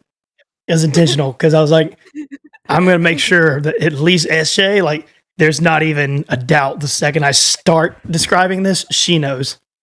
yeah. Like, before I even get to mentioning this area, she knows who this is. Mm-hmm. It definitely got my gears turning because I was like, I purposely left so many threads in campaign 1 open, just not for the purpose of connecting, but just for like, for continuity, for if anybody wanted to continue it in any way, that it would be there. And I was like, oh, there's so many, like, whatever you want to pick. There's like a laundry list of things that Two-Bit can add, and it makes sense. So if you like, Two-Bit said, I put the link to the clip in the chat, and you can just see the wheels turning of, oh, some child has walked in. Wait, why does this sound familiar? Oh wait, this sounds very familiar. Yeah, it was so Two-Bit I did know because I was the guy who gave you the wilting azalea on the side of her head. That's right. That's proceeded to hate and say I disliked that, it was overkill. To which I jokingly said, "Of course you would, Bex. You would hate anything I do." So because Bex and I, with our history, we can joke with each other like that. So yeah, that's a good moment for sure. So other two questions I have, knowing a few things behind the scenes. So how were you feeling after Miller decided to murder a town guard, and what happened there? I'm curious about this too. I was like, he died. He went on a tangent afterward and just died. So I remember how late I was up that night chatting with you, so I figured I'd ask about it. the initial reaction was panic for Jay's character specifically. Because I was just, the gears were turning. I was like, okay, I know where they are. I know what this town has and all the things that the characters and players are not aware of, and the true gravity of what Millard just did, and he doesn't even know it yet. So the initial thought was, oh crap, he just inadvertently killed himself and maybe all the characters around him. Like, just flat out. I was like, well, this is D&D. This is what it's all about. It's about, going on the fly. You can't always just go in a straight path. You got to be able to curve with what the players throw you. So I made sure, thankfully Dirk and Stormer and maybe one other person was kind enough just to listen to my rambles at night. It was just more me just processing. I was like, these are all the things that can happen. This is what we're looking at here. And I'm just kind of just allowing myself to process by talking it out loud, and made sure just to embellish on it for the rest of the week so I could think in a logical manner. It's like, okay, what does this really mean? And like, how many different options can happen here? And for anyone who doesn't know, basically a lot of times whenever I come into sessions, I'll have a note card with 5 to 20 options of how things can go. And sometimes I'll leave it up to a dice roll instead of even deciding for myself. So a lot of times even I don't know what's going to happen in a session, which is a little nerve-wracking, but it makes for a really fun time because I have to be on the fly too, which is fun. So I think Dirk is the one that said this before, or maybe even Dirk and Stormer, that the DM in a way is a player too, to where there needs to be some enjoyment for the DM side. Otherwise it becomes a chore and becomes not enjoyable. So I try to do stuff like that so it keeps me on my toes and gives me a little element of enjoyment as if I'm going into the unknown and I don't really know what to experience, as if I don't have enough of that with six brains throwing things at me. But sheer panic was the initial reaction, and then it leveled out and I was like, okay, there's a lot of different ways this can go. I'm just going to write all of it out on a note card and roll it and see how it went. We now see how it went. It went with the captain guard choosing to communicate with the one person he had semi rapport with, which was also a military fellow, aka Zyle. So that was a roll. He could have gone straight for Millard. He very well could have. He was also in the military. Yep. So there's a variety of things that could have gone, and then I know this isn't what Dirk asked, but the following episode got to more panic because during Zyle's thing, I had a roll card, and in those 1 to 20 options, I always do extreme. So 1 is a hilarious bad option, and then 20 is usually a extreme bad option. And of all the things to freaking roll, I rolled a natural 20. While Zyle was in this hallway, and I was like, I think there's a clip of me reacting. It was just, oh no, and realizing what was about to happen. So that's 2 moments of DM panic. I'm seeing some stuff in the chat saying Stormer thought it was 100% a party kill when Millard killed the dude.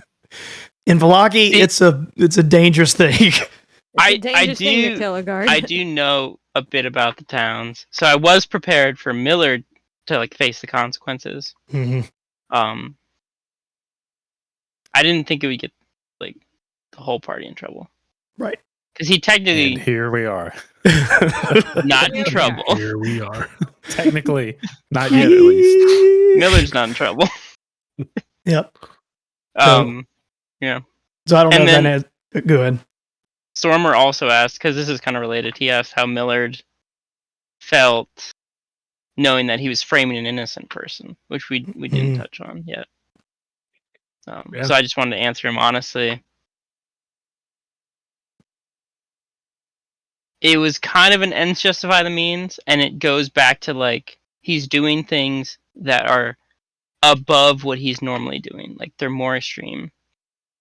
So there's an aspect, and we see this in his conversation with Mark at the well, that he's not quite sure what he's doing in all these circumstances. So that's the answer to that. Yeah. So, any other questions from chat before we get into our next little fun segment that I have for all the players? Hey, Oh joy. B Cube 38. Who/what are you most excited to be unveiled from campaign 1? If there's anything you're expecting. Yeah, I think that's a good question. That's a good free for all. I'll let anyone go who wants to go. I can't answer that. I would not be surprised if the chemist came back, either as a villain or a helper. Okay, I was not expecting that. I think it fits. I think the chemist was a very interesting character in my mind. Is he gonna be like the cabbage man? Yeah.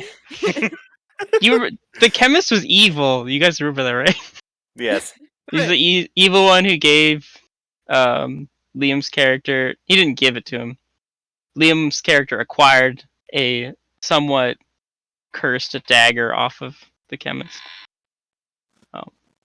Forgot about that. I would But say yeah, I just brought that up because I thought we're dealing with a lot of undead right now, and that was the only character in the previous campaign that dealt with undead. I also would not be surprised. Honestly, what I'm excited to see if it does end up happening is Nadar and Balasar interacting with each other. Because Balasar would be something Nadar fears the most because he was a dragonborn. I too want to see that. It'd be interesting.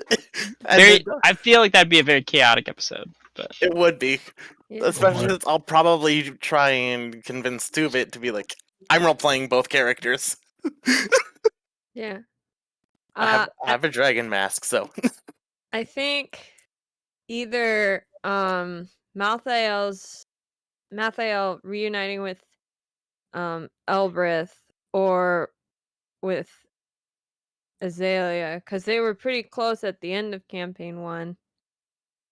And now, like, if they are, if Malthael is still alive, it's been, what did we say, months? A month or something since the incident? How long has it been since Azalea was separated from her party? Actual months to her, it felt like a day or two. Okay.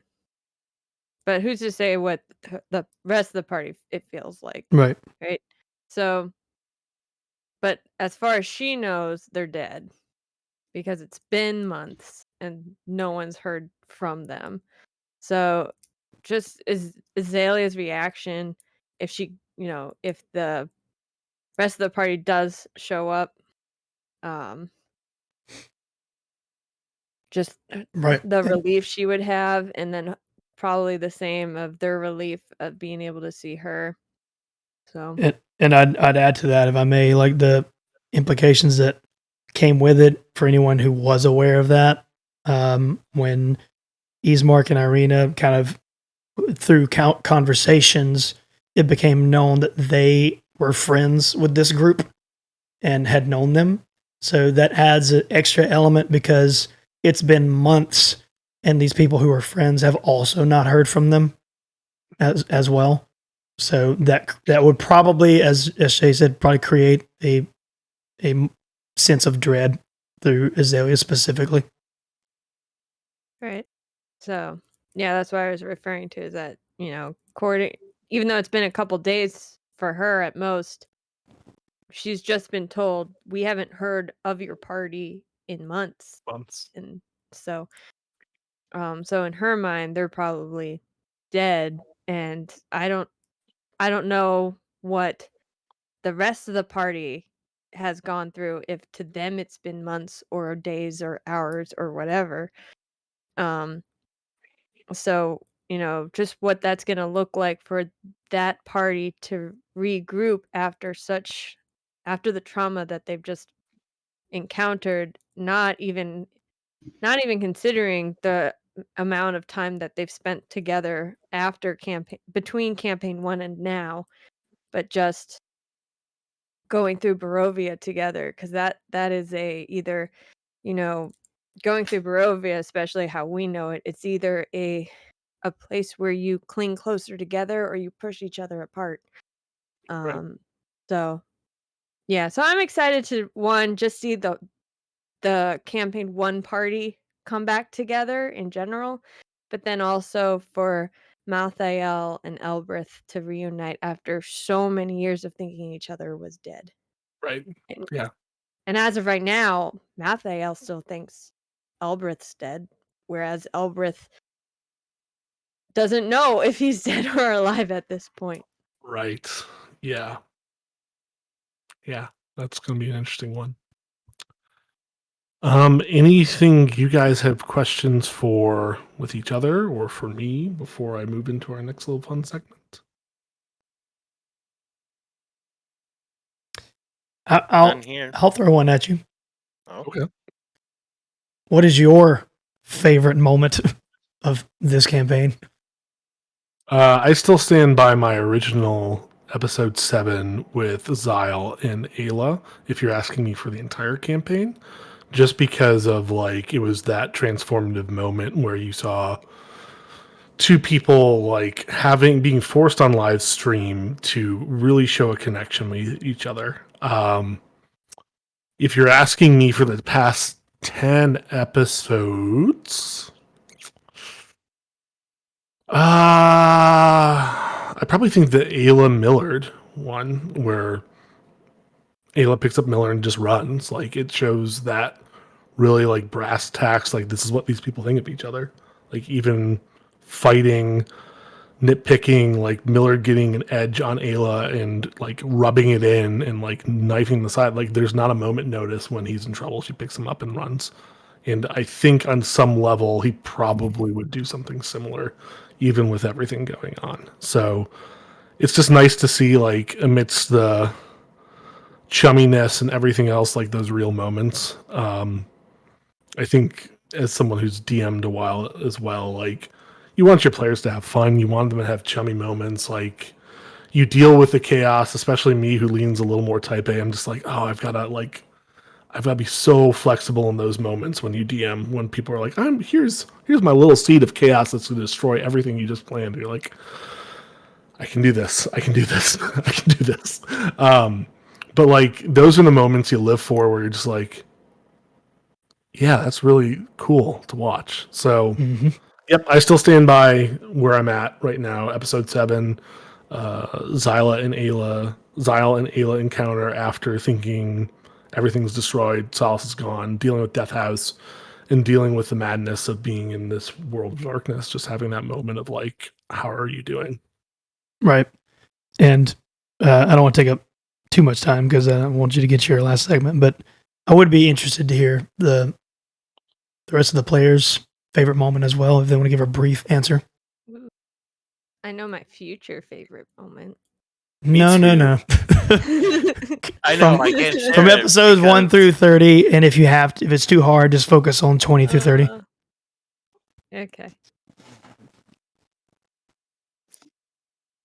Favorite moment. Yeah, that's a tough one. I Yeah. have an easy out here. I said it earlier, so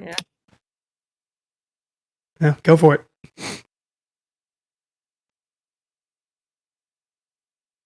Go ahead and say it. that was the moment when I described earlier where Ayla became the Zyle for Zyle, essentially, in the room in Valaki. Mhm. Nah. I'd That probably was- say that too. That's a good moment. I mean, I liked just specifically for Ayla, just the relief that she was able to get when she ran into Fitz and was able to find out that her family was fine. Like, I love that for her. Sure. Just that she could have that breath. And therefore have that capability of being able to say to Zyle, "Hey, I'm here for you. I understand that, it's Idris was doing something for you and now he's gone and now whatever that was is gone, and and I want to be a stronghold for you as you have for me. So It's a good Her one. well was full, and then she could share. yeah. Jay, what about you? My moment, I really like the moment between Ayla and Millard where they're talking about whether to help bury the body while they're still at the manor house. Mm. And she's like, don't you think like these people deserve some peace? It was something like that. And Millard was like, not everybody gets to have a chance. And I just really like that because it kind of sums up a little bit of the relationship in that they both do value this thing. It's just like she's struggling with like at that moment she's struggling with like her family may be gone and she doesn't know, and Millard's like, my family is gone and I do know, and I just have to live life like that, where he's like he doesn't have as much hope as she does. True. Yeah. And it's like that whole conversation is, why does it matter? And she's like, shouldn't the people who have the capability be given that? But then also in contrast, fast forward to Graveside, and he's Right. like, you should take off your hood. It's disrespectful. Well, that's That's I really like that resolution where it's like it shows that Ayla did get to Millard and that like he realized she's right that like you should be a little bit more like hopeful and everything, because in all of that it's like he's been down, he's been out, but then she comes and tells him, hey, like we're here to help these people, and that's what you're about, like that's what you claim to be about. And then when they're at the graveside he's like, you know what, yeah, like take your hood off. It's a good moment. Yeah. She's just like, so it's those two moments combined, like they're an episode apart, but Sure. So they work really well. Lava real Yes. quick, and then we'll hand it back over to Dirk. Yes. Mine. It's actually the blind rage I entered in episode, what was it, 27? 28? I can't remember. But the one where Nadar just wasn't responding to anything the party was saying until after he woke up from whatever. With the door? Yeah, with the door. Yeah. It was just clawing and tearing at it. Mm-hmm. With it. Okay. Yeah. Good answers. All right. Sorry to Yes. take up your time, Dirk. Go ahead. No, that's fine. So here's what I need for this last segment. I need all of you players to pull out a d20 and roll. You're rolling for initiative on this. There's no bonuses. Straight roll. Just the players. 2-bit has to sit and watch. I What? rolled anyway. I rolled a number. Make him roll. 5 Okay, over but our 7. roll. Were we supposed to do it at the same time? Well, We are I brought rolled to a- you by Die Hard Dice. No, I- we're I not, ro- but we. this is my number. Lava is Wait. at a 3. Wait, do I get to use my modifier? No, Nope. You said no. He Straight roll. opened with that. I Straight wasn't roll. listening. I was You get to focused use- on You get to use your That's hand. fine. I got a 16. That's what you I get have for a not 12. listening. I have a This big- 12. This big dice is starting to need dice shell, I think, 2-bit. Richard, what'd you roll? Mike's muted on Discord. He rolled not physical dice. That would be a 5. Okay, so here is the name of the game. The name of the game is Know Your Audience. What I do now is I reach out to an individual audience member and ask them a question, and they give me a certain amount of answers. And what I do in light of that is I come back to you, and this is kind of a little bit like Family Feud. You have, in this case, you have 3 chances to get one of these right. Okay. If you get one of them right, you will get your pick of a $10 gift card to D&D Beyond, or a $10 gift card to Drive Through RPG to take a look at other potential RPGs or source materials, or scratch your brain to your heart's intent. If you get all 3 of them right, not only do you get to stump all the rest of your people from getting a gift card, you also get to get the full $30. So, with that being said, And here's how the rule goes. So if you get one of them right, that goes off the board, and you can no longer answer that. So you kind of, if you didn't roll high, and the first person gets a lot of them, you're kind of out of luck. So here we go. Do we I get only have 5 minutes. A little Yeah. more than that. go? That's fine. We're gonna go quick. So SJ. Yeah. So this question was to Matt Crumbly, and the question was, what were your top 3 moments in episodes 21 through 30? Go. That's guesses. Wow. What were Matt Crumbly's top 3 moments? Right. Yep. Wow.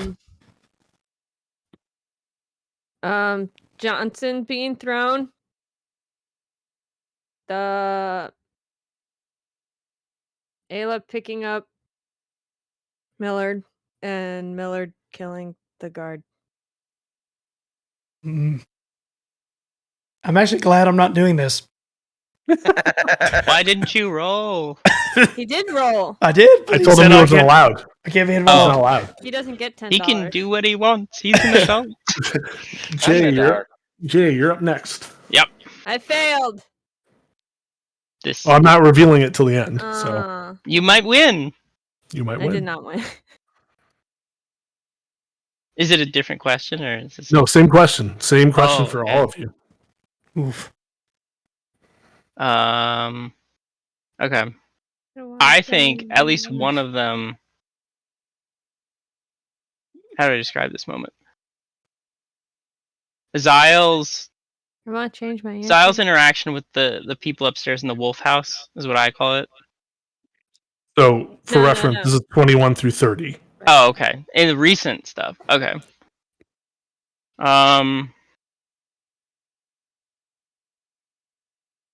Ayla's reaction to campaign 1.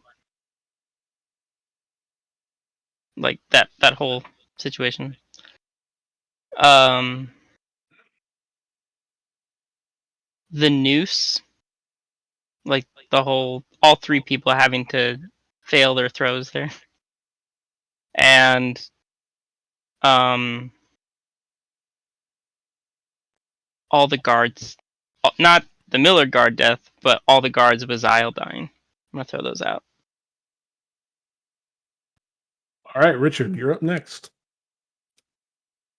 So I'm gonna say the conversation with Zyle and his name left me, the lead guard. Lutherian. Yeah, Lutherian. That whole conversation and Lutherian telling him to run.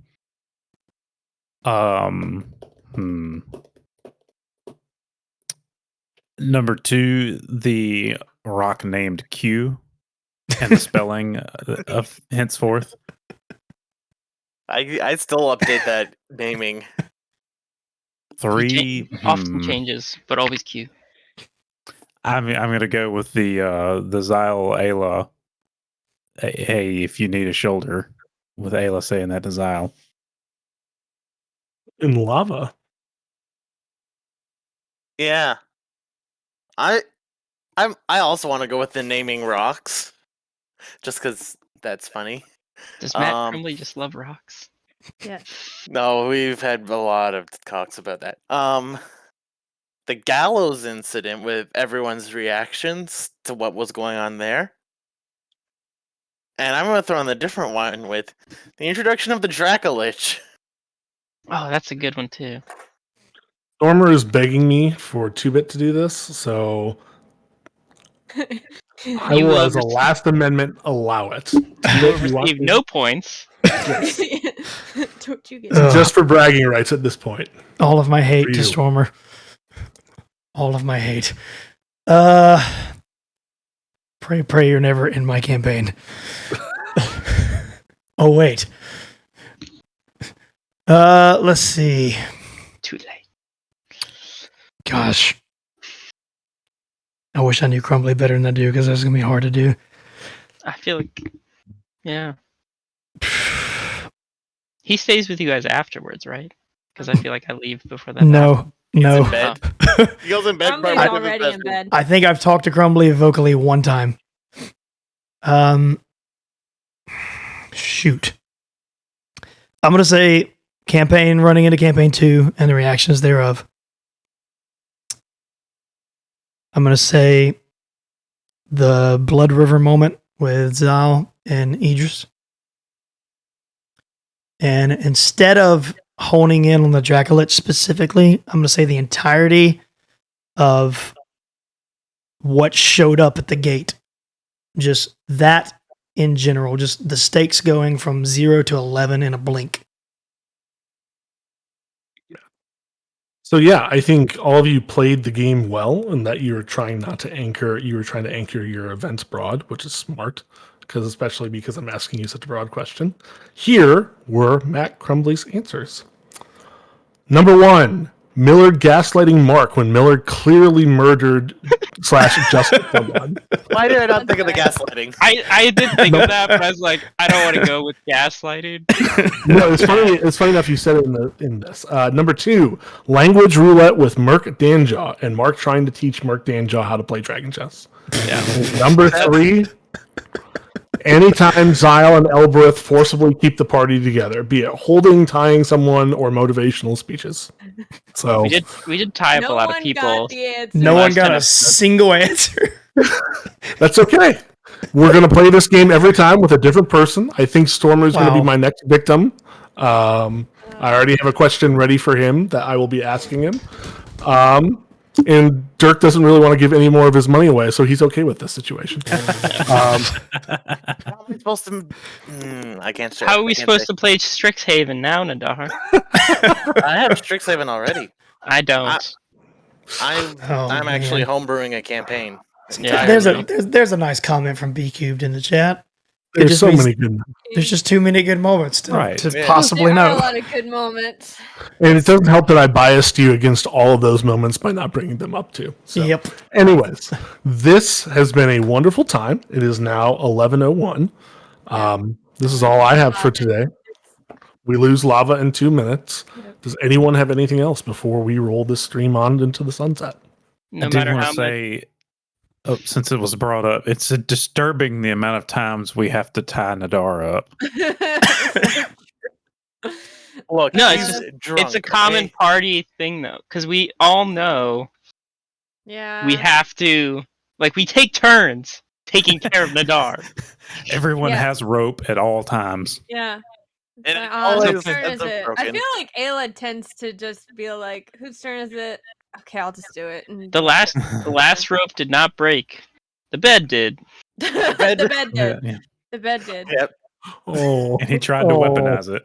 Oh, Did. I No, still I'm have. so glad still he has tried to it. weaponize it. I have that bedpost in my inventory to Yeah. use as an improvised Good weapon man. later. Yes. Yep.